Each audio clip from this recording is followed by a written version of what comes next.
मैं देख रहा हूं एक छोटा बच्चा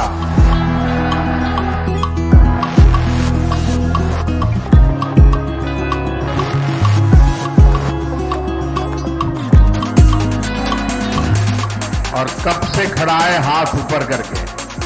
बेटे थक जाओगे, आप अपना चित्र मुझे दे दीजिए, पीछे अपना एड्रेस वगैरह लिख लीजिए, मैं आपको चिट्ठी लिखूंगा। സിദ്ധാർത്ഥ് എത്രാം ക്ലാസ്സിൽ പഠിക്കുന്നു? 6ാം ക്ലാസ്സിൽ പഠിക്കുന്നു. ഈ ആ ചിത്രം ഇങ്ങനെ വെച്ചത് എന്തിനാ? മോദിജി കാണാൻ വേണ്ടി തന്നെയാണോ? ആണ്. എന്ത് വിചാരിച്ചാ വെച്ചത്? കാണുമെന്ന് തോന്നിയോ? ഇല്ല. ഒരിക്കലും ശ്രദ്ധിക്കില്ല എന്നാണോ വിചാരിച്ചേ? എന്താ വിചാരിച്ചേ? ഒരിക്കലും ശ്രദ്ധിക്കൂല. പിന്നെന്താ സംഭവിച്ചത്? കണ്ടു. ഈ മോദിജി കണ്ട് മോനെ കൈ താഴ്ത്തിയിട്, അത് ഫോട്ടോ കൊടുത്തു വിടൂ എന്നൊക്കെ പറഞ്ഞപ്പോ എന്താ തോന്നിയത്? പ്രൗഡായി, ഒരു അഭിമാനം തോന്നി.